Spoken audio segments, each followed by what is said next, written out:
Goku स्वर्गदूतों का राजा बनने के बाद और अस्तित्व के मामलों का प्रबंधन करने में सक्षम हो गया। गोकू ने विनाश के सभी शासकों के बीच एक नया टूर्नामेंट आयोजित किया और वह विनाश के सबसे मजबूत शासक को हराकर इस टूर्नामेंट में विजयी रहा, जो कि बेलमोंड, और यही कारण है कि गोकू सुपर बॉलर्स का उपयोग करने के लिए योग्य हो गया। इस समय ज़ेनो ने गोकू से बात की और फिर कहा, गोकू, तुम क्या सोच रहे हो? तुम क्या इच्छा पूरी करना चाहते हो? वास्तव में ज़ेनो, मेरे दिमाग में अभी तक कोई विचार नहीं आया है, लेकिन मुझे लगता है कि मैं इस इच्छा का उपयोग आपके लाभ के लिए करूंगा। मैं इसे आपके पुरस्कार के रूप में बनाना चाहता हूँ। दाइशिंकन गोकू के फैसले के बारे में आशंकित था, क्योंकि उसका मानना था कि गोकू इस इच्छा के साथ सब कुछ उजागर कर देगा।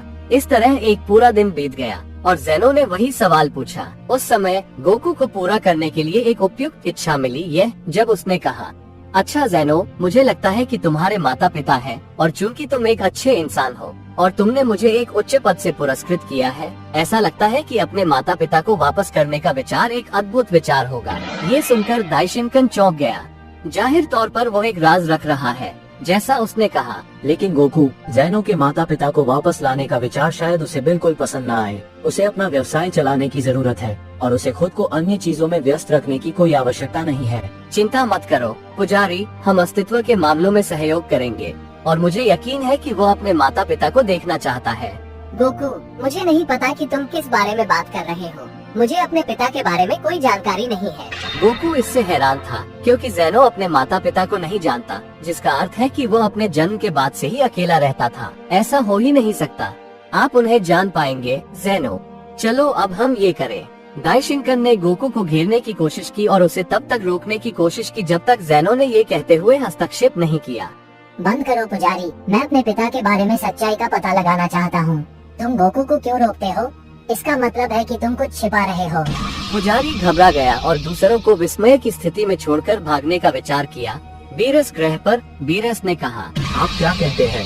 ज़ेनो के पिता को वापस लाना? यह असंभव है। मैंने ज़ेनो के पिता को कभी नहीं देखा है। ऐसा लगता है कि वो अपने व्यवहार में क्रूर होगा। क्या बेवकूफी भरी सोच है। खैर बीरूस, मैंने भी उन्हें कभी नहीं देखा, लेकिन हमारे पास इस अनुरोध का जवाब देने के अलावा कोई चारा नहीं है। गोकू मेरे पिता की जगह राजा बन गया है और हमें उसके आदेशों को ठुकराने का कोई अधिकार नहीं है। कल हम ज़ेनो के माता पिता का स्वागत करने के लिए इकट्ठा होंगे। हम सभी को भाग लेना चाहिए। बीरूस इस मामले से डरता था।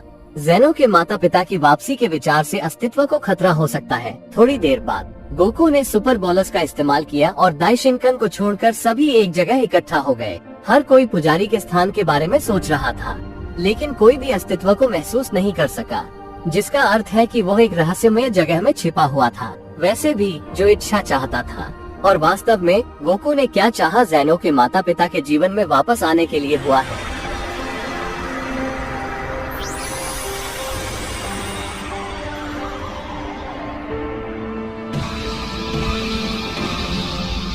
ये दो पवित्र व्यक्तित्वों की सबसे बड़ी उपस्थिति है, जो बोले कह रहे हैं, हेलो सर, हमें खुशी है कि आप वापस आ गए। हमने आपके बेटे ज़ेनो को पुरस्कृत करने की इस इच्छा को पूरा करने के लिए काम किया है। ज़ेनो के पिता बिना कुछ बोले चुप रहे, जबकि ज़ेनो के जिंदा होने की बात सुनकर उसकी माँ खुश नजर आ रही थी। लेकिन इन दोनों की कहानी क्या है? फिर उसने उन्हें कैसे मारा और किसने किया?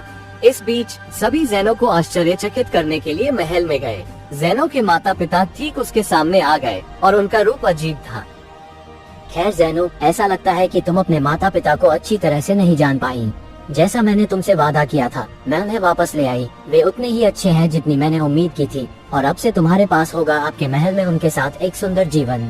मेरे पिता, मुझे कुछ भी याद नहीं है। ज़ेनो, मुझे खुशी है कि तुम मेरे साथ हो। मुझे लगा कि तुम भी उस दुष्ट के द्वारा मारे गए हो। बुराई से आपका क्या मतलब है? हमें आपके अतीत के बारे में कोई जानकारी नहीं है। खैर, मैं आपको सब कुछ समझा देता हूँ।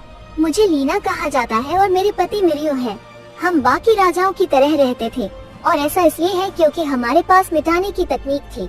यह वो तकनीक है जिसने हमें पहुंचने में सक्षम बनाया। एक उच्च पद जो मेरे बेटे ज़ेनो को मिला था, वो सभी रैंकों में उत्कृष्टता प्राप्त करने में सक्षम था और हम अस्तित्व के मामलों का प्रबंधन करने लगे और सभी प्राणियों की सेवा करने लगे। उनमें से देवदूत हैं। स्वर्गदूतों में से एक के पास अनुभव और एक उच्च पद था। हमने उसे पुजारी कहा क्योंकि वो महल के मामलों का प्रबंधन करता है। इसलिए पुजारी का हमारे साथ घनिष्ठ संबंध बन गया। इस हद तक कि वो मेरे बेटे ज़ेनो की पत्नी के साथ देखभाल की, और उस समय मेरे बेटे के साथ उसके अच्छे संबंध के कारण हम उस पर बहुत भरोसा करने लगे थे। लेकिन एक दिन पुजारी मेरे पास आने लगे और अपनी पत्नी को धोखा दिया। तुम सच में क्या कह रहे हो? हाँ वीस, मुझे आज भी याद है कि वो अपनी पत्नी के साथ कठोर व्यवहार करता था, जैसे कि वो मेरी सुंदरता के कारण ही मेरी प्रशंसा करता हो। यह अविश्वसनीय है एलेना, लेकिन मुझे बताओ कि ज़ेनो को तुम्हारे साथ रहने से किसने रोका? मेरे बेटे ज़ेनो को एक अभूतपूर्व प्रलोभन दिया गया था। उसने फिर मेरे बेटे को धोखा दिया कि पुजारी उसका असली पिता था, ये जानते हुए कि ज़ेनो एक बच्चा था और इस बात से अनभिज्ञ था कि उसके आसपास क्या चल रहा है। इस वजह से दाइशिंकन मेरे पति मिरियो को मारने में कामयाब हो गया, ताकि वो मेरे पति के हस्तक्षेप के बिना मेरे साथ काफी समय बिता सके। मुझे उस समय पता नहीं था कि क्या हुआ है। मैंने भी दाइशिंकन को मिटाने के बारे में नहीं सोचा था, क्योंकि मुझे नहीं पता था कि वो मेरे पति की मौत का कारण था। लेकिन थोड़ी देर बाद मैं सच में आने में सक्षम थी। लेकिन ये भी था, देर से मेरे बेटे ने मुझे मिटा दिया, ये मानते हुए कि मेरे पति की मृत्यु के बाद दाइशिंकन ने उसे राजा बनाया। इस खबर से कौन चौंक गया? ज़ेनो भी यह सुनकर पछताया कि वो अपनी माँ को मिटाने का एक कारण था। लेकिन क्यों? इस दौरान गार्ड ने बीच बचाव करते हुए कहा, मुझे ये कहने की अनुमति दे कि मैंने लाखों साल पहले पुजारी और ज़ेनो के बीच 2 वार्तालाप सुने थे। जब मैंने सुना कि दाइशिंकन ज़ेनो को बता रहा था कि उसकी असली माँ का निधन हो गया है और एलेना ने ही उसे गोद लिया था। ज़ेनो के साथ पुजारी के घनिष्ठ संबंध को देखते हुए ज़ेनो पुजारी की बातों का कायल हो गया और उसने सच्चाई को नजरअंदाज करते हुए अपनी माँ को मिटाने का काम किया। क्या इसका मतलब है कि मैं ये सब समय बिना ये जाने जी रहा था कि मेरे पिता देशद्रोही थे? वास्तव में ये चौंकाने वाला है। ज़ेनो को बहुत गुस्सा आया और हर कोई पुजारी से नफरत करता था। गोकू और अन्य अब जानते हैं कि पुजारी क्यों भाग गया और ज़ेनो के माता पिता को वापस लाने से इनकार कर दिया। तो ज़ेनो ने उसे मिटाने और उससे छुटकारा पाने का सुझाव दिया।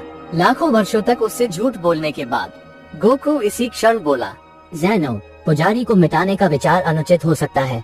उनका व्यवहार उस समय से बदल गया है जिसमें आपने मुझे सभी का राजा बनाया था, जिसका अर्थ है कि वो एक बेहतर स्थिति पर कब्जा करना चाहेंगे। ये सच है कि उसने अपनी पत्नी को धोखा दिया और तुम्हारी माँ का लालच किया, लेकिन उसे हमारे साथ आने दो और हम खुद उससे पूछते हैं कि उसने ऐसा दुर्भावनापूर्ण काम क्यों किया।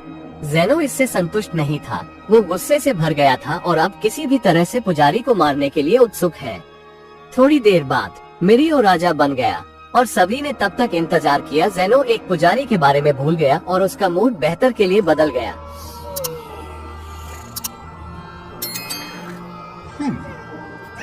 क्योंकि अब उसे खेलने के अलावा किसी और चीज की परवाह नहीं है।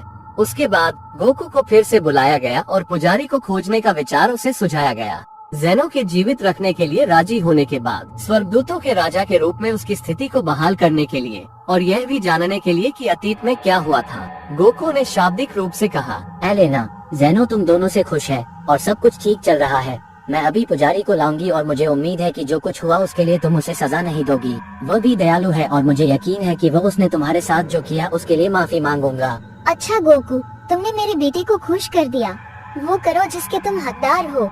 आप अपना काम करने के लिए स्वतंत्र हैं। इसलिए गोकू हर जगह दाइशिंकन को ढूंढता हुआ चला गया और उसे खोजने में उसे कई दिन लग गए। शून्य संसार में, एक ऐसा संसार जिसमें किसी भी प्राणी की शक्ति का अनुभव नहीं किया जा सकता है। दाइशिंकन बोली, अच्छा गोकू, ये दौरा क्या है? तुम क्या लाए हो? सुनो मैं क्या कह रहा हूँ। अब मुझे तुम्हारे और ज़ेनो के साथ हुई हर बात की सच्चाई का पता चल गया है। हम कोई बवाल नहीं चाहते। तुम मेरे साथ आ सकते हो। तुम्हें वहाँ लाकर ज़ेनो को खुश करने के लिए मुझे कष्ट उठाना पड़ा पहले।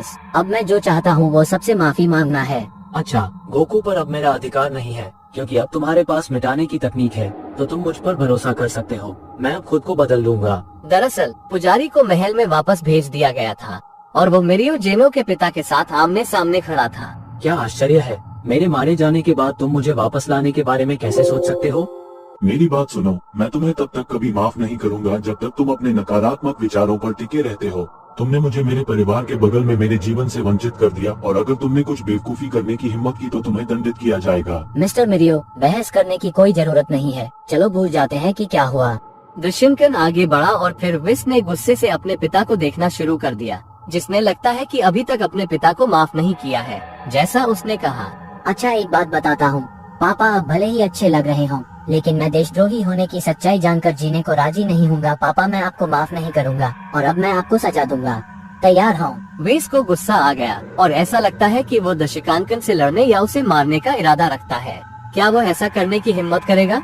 आप आगामी विवरण जानना चाहते हैं? कल अगला एपिसोड देखने के लिए सदस्यता लें। आपके समर्थन के लिए धन्यवाद। बाद में मिलते हैं।